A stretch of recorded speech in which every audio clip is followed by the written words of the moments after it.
Hello dear student, स्वागत है आपका अपना YouTube channel chemistry point Purnia में। आशा करता हूं कि आप लोग सब लोग अच्छे होंगे, स्वस्थ होंगे। चलिए आज हम लोग क्लास 11th का अगला टॉपिक को लेकर हम आपके बीच हाजिर हुए हैं। तो आशा करते हैं कि आप इस वीडियो को, इस क्लास को बड़े सावधानी पूर्वक अच्छे से देखना भाई, क्योंकि जो लोग मेडिकल और आईआईटी की तैयारी करना चाहते हैं तो इनमें से एक क्वेश्चन पूछा रहता है। यानी एक क्वेश्चन बहुत इंपॉर्टेंट है, जो कि हल्का है, एकदम पूरा हल्का है, लेकिन बहुत आसान है। लेकिन इससे एक क्वेश्चन पूछता है। तो अगर आपको देखिए टॉपिक ही क्या लिखा हुआ है, empirical formula and molecular formula. मैं एक बात बता दूं, जो हमारे इस चैनल में नए हैं, जो पहली बार इस वीडियो को देख रहे हैं, तो पहले चैनल को सब्सक्राइब कर देंगे, लाइक कर देंगे और नोटिफिकेशन ऑन कर लेंगे, ताकि अगला आने वाला वीडियो जो है आप तक पहले पहुंचे। तो चलिए इस बात को लेकर हम आगे बढ़ते हैं। आज का जो हमारा क्लास है वो है empirical formula and molecular formula. Empirical formula Hindi meaning उसका होता है मूलानुपाती सूत्र। मोलिकुलर फार्मूला जिसका हिंदी मीनिंग होता है आणविक सूत्र। मोलिकुलर फार्मूला या इंपिरिकल फार्मूला, आणविक सूत्र या मूलानुपाती सूत्र को समझने के लिए आपको सबसे पहले संकेत क्या होता है वो जानना होगा। कोई भी चीज को पढ़िए तो एकदम शुरू से पढ़िए, एकदम जीरो लेवल से पढ़िए, तब आपको मजा आएगा। भैया सूत्र क्या होता है कि जो किसी तत्व के संकेत को बताता है ना भाई। यानी संकेत क्या होता है कि जो किसी तत्व के, है ना, संक्षेप में जो लिखा रहता है उसको हम लोग क्या बोलते हैं, संकेत। जैसे मान लो भाई हाइड्रोजन का संकेत बोलेंगे तो आप कहेगा H, हीलियम का He, लिथियम का Li, beryllium Be, sodium Na, magnesium Mg, calcium Ca। आप तो संकेत तो सबका जान रहे हैं। तो चलिए हम लोग शुरुआत करते हैं। तो इंपिरिकल फार्मूला या मोलिकुलर फार्मूला यानी मूलानुपाती सूत्र या आणविक सूत्र को समझने के लिए सबसे पहले हम लोग को रासायनिक सूत्र क्या होता है, केमिकल फार्मूला क्या होता है, इसको जानना। क्या जानना भाई, बोलो तो। केमिकल फार्मूला, और लिखेंगे अच्छा से, आप सारे चीज को नोट करेंगे तब होगा। चलिए रासायनिक सूत्र यानी केमिकल फार्मूला क्या होता है इसको जानते हैं। प्रतीक मतलब समझते हैं, प्रतीक को इंग्लिश में बोलते हैं सिंबल, किसी भी एलिमेंट का सिंबल। तो कहता है प्रतीकों का एक समूह होता है। क्या होता है भाई, रासायनिक सूत्र क्या होता है, प्रतीकों का वह समूह जो किसी पदार्थ के एक अणु को दर्शाता है।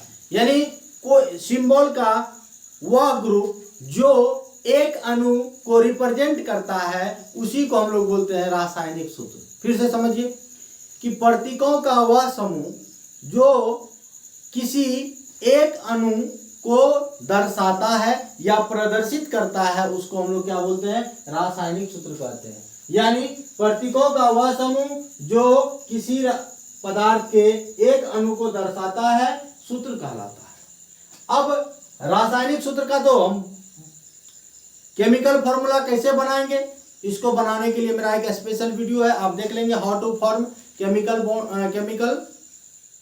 Formula of a compound. किसी भी कंपाउंड का केमिकल फॉर्मूला कैसे बनाएंगे, तो उसके लिए दो ट्रिक है कि एक आपको सिंबल याद रखिए, दूसरा वैलेंसी याद रखिए, आपको बन जाएगा। अब जो जैसे हम जल का फॉर्मूला जानते हैं H2O, तो जल का सूत्र हो गया, जल आपका एक अणु है, यौगिक है। सोडियम क्लोराइड का सूत्र मैंने कहा NaCl हो गया। कार्बन डाइऑक्साइड का CO2 हो गया। समझ में आ रहा है ना भाई। ग्लूकोज का C6H12O6। अब देखिए ये जो रासायनिक सूत्र है ये तीन प्रकार के होते। कितने प्रकार के, तीन प्रकार के। यानी chemical formula is of 3 types. कितने टाइप्स होगा, 3 टाइप्स। पहला देखिए क्या, मूलानुपाती सूत्र, दूसरा आणविक सूत्र, तीसरा संरचना सूत्र। बोलिए पहला क्या हुआ, पहला मूलानुपाती सूत्र, दूसरा आणविक सूत्र, तीसरा संरचना सूत्र। याद रहेगा, मूलानुपाती सूत्र, आणविक सूत्र और संरचना सूत्र। यानी मूलानुपाती सूत्र को हम लोग इंग्लिश में क्या बोलते हैं मेरे भाई, इंपिरिकल फार्मूला। आणविक सूत्र को मोलिकुलर फार्मूला और संरचना स्ट्रक्चर फार्मूला। अब मूलानुपाती सूत्र जो होता है यह होता है सिंपल होल नंबर रेशियो। समझिएगा, सिंपल होल नंबर रेशियो होता है। Whole number ratio. इसको समझाऊंगा क्या होता है। ये होता है एक्चुअल नंबर रेशियो, और ये आपको बताएंगे बाद में। पहले ये दोनों चीज को समझिए, सिंपल होल नंबर रेशियो और actual whole number ratio. Simple मतलब असाधारण, यानी मूलानुपाती सूत्र अगर कहेगा निकाले तो यह जो दोनों में कॉमन हो, जो सरलतम रूप में हो, जो होल नंबर रेशियो से प्राप्त होता हो, वैसे सूत्र को हम लोग बोलेंगे इंपीरिकल फॉर्मूला। अर्थात देखो मैंने डिफिनेशन लिख रखा है, किसी यौगिक का वह रासायनिक सूत्र, क्योंकि यह रासायनिक सूत्र का ही टाइप है, तो किसी यौगिक का वह रासायनिक सूत्र जो उसमें उपस्थित विभिन्न तत्वों के परमाणुओं का सरलतम पूर्णांक अनुपात को दर्शाता है या प्रदर्शित करता है। जैसे मेरे भाई ग्लूकोज का सूत्र होता है C6H12O6। यह एक यौगिक है, इस यौगिक में विभिन्न प्रकार के परमाणु हैं, कार्बन है, हाइड्रोजन है, ऑक्सीजन है। देखिए वही लिखा है, किसी यौगिक का वह रासायनिक सूत्र जो उसमें उपस्थित विभिन्न तत्वों के परमाणु का सरलतम रूप। अब इसमें सबसे कॉमन बात क्या है, सबसे कॉमन क्या है, तो देखो भैया 6 इसमें भी है, 6 इसमें भी है, 6 इसमें भी नहीं, 12 में भी 6 है, यानी 6 से भागा 12 में भी लगता है। तो इसमें से 6 अगर हम कॉमन ले लेंगे तो बचेगा C1 बचेगा, यहाँ C1 हो जाएगा, H कितना बचेगा 2 बचेगा, O कितना बचेगा 1 बचेगा। यानी अगर ग्लूकोज है, ये क्या है भाई, ग्लूकोज है।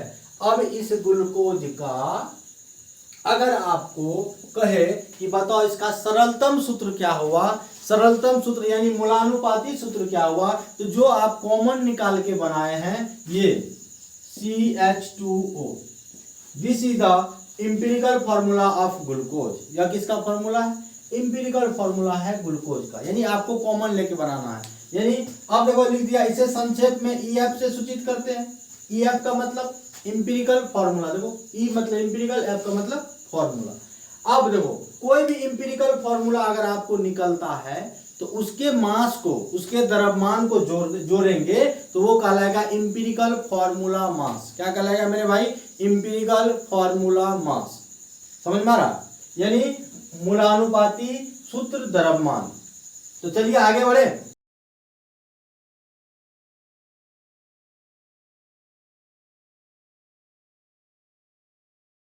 पहले हम लोगों ने अभी सीखा मूलानुपाती सूत्र क्या होता है। अब आपको जैसे मान लो आपको दिया हुआ है, इधर देखो आणविक सूत्र दिया हुआ है, यहाँ मूलानुपाती सूत्र निकालना है। ठीक है, हम बता दिए आणविक सूत्र दिया हुआ है C6H12O6। समझने का प्रयास कीजिएगा मेरे भाई। अब इस फॉर्मूला में ऐसा कौन सा संख्या है जो कॉमन है, क्या कॉमन है बताइए तो। 6 कॉमन है, सब में 6 है, तो हम इसे 6 कॉमन ले लिए। देखो 6 कॉमन लिया इसे, तो C1 H देखो 6 दूना 12, 2 O1 ये हो गया। कॉमन जो होगा सब में लेंगे, ऐसा नहीं है 6 कॉमन थे एगो में 6 निकले, तो नहीं होना चाहिए सब में। अब देखिए CO2 है, कार्बन डाइऑक्साइड, कार्बन में 1 है, यहाँ 2 है। अगर 2 कॉमन लेते तो इसमें नहीं है, तो इसलिए इसमें 1 ही कॉमन लेंगे, तो फॉर्मूला वही हो जाएगा। यानी जिसमें कॉमन 1 आएगा वही सूत्र उल्टा के रख देना। ठीक है, जैसे H2O2, इसमें देखो 2 कॉमन, दोनों में 2 कॉमन लेके बनाओ, HO। P4O10, इसमें भी 2 से भागा लगाओ, इसमें भी 2 से भागा लगाओ, तो क्या हो जाएगा P2O5। समझ में आ रही है बात, बोलो आया ना।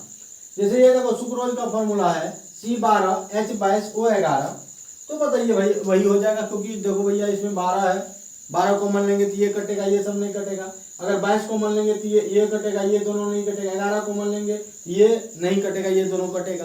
तो यानी जो सब में होना चाहिए, तो कुछ हो नहीं है तो एगो 1 है, 1 लेके बनाओ तो जो वही होगा। तो आशा करता हूँ ये समझ गए।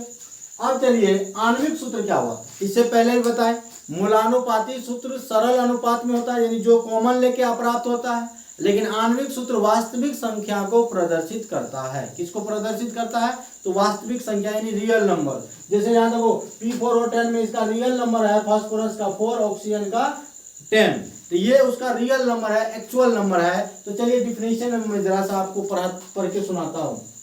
किसी यौगिक का वह रासायनिक सूत्र ध्यान दीजिए भाई, किसी यौगिक का वह रासायनिक सूत्र जो उसमें उपस्थित विभिन्न तत्वों के परमाणुओं का वास्तविक संख्या प्रदर्शित करता है, आणविक सूत्र कहलाता है। इसे संक्षेप में आणविक सूत्र को हम लोग मॉलिक्यूलर फॉर्मूला कहते हैं, इसे संक्षेप में बोलते हैं एमएफ। उसे संक्षेप में बोले थे ईएफ। देख लीजिए, एम मतलब मॉलिक्यूलर, एफ का मतलब फॉर्मूला।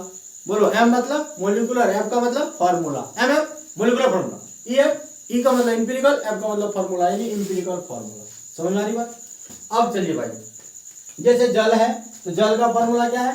H2O, ये एक्चुअल नंबर से बना है। Ammonia NH3 actual number, glucose C6H12O6।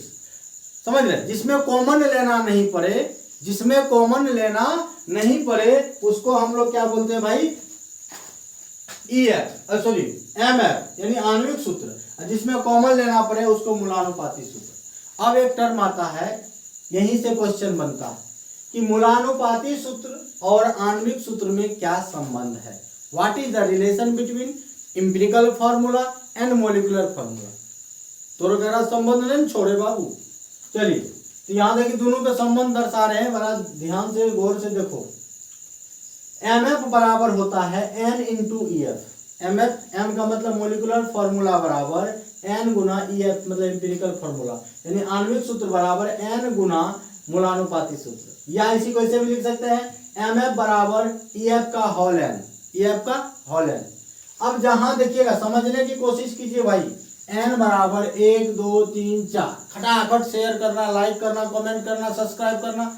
अंधाधुन अगर अच्छा लगे तो अभी नहीं, जबरदस्ती सर बोल रहे तो कर देते हैं, ऐसा नहीं। अब देखो भैया, एन का मान 1 होगा, 2 होगा, 3 होगा, 4 होगा, ये होगा। अब एन कैसे निकाले सर? एन कैसे निकाले? तो एन निकालने का मैं आपको फॉर्मूला दे रहा हूं। एम का मतलब मॉलिक्यूलर, एफ का मतलब फॉर्मूला, एम का मतलब मास। मॉलिक्यूलर फॉर्मूला मास, ई का मतलब इंपिरिकल फॉर्मूला मास। यानी आपको मॉलिक्यूलर जो फॉर्मूला दिया रहेगा उसका द्रव्यमान जोड़ के निकाल लीजिए, वो आ जाएगा एम एफ एम। देखिए, आणविक सूत्र द्रव्यमान, जो भी आपका आणविक सूत्र दिया हुआ रहेगा उसको जोड़ के निकाल लेंगे। ई एफ एम, जो भी इंपिरिकल सूत्र दिया हुआ रहेगा उसके द्रव्यमान को जोड़ेंगे तो इंपिरिकल फॉर्मूला मास आएगा, यानी मूलानुपाती सूत्र द्रव्यमान आएगा।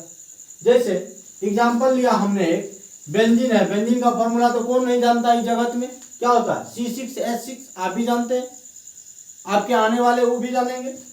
बेंजीन का क्या होता है? C6H6। अब ये बेंजीन का ये हो गया जो एक्चुअल फॉर्मूला है, ये इसका एमएफ हो गया, यानी मॉलिक्यूलर फॉर्मूला हो गया, आणविक सूत्र हो गया।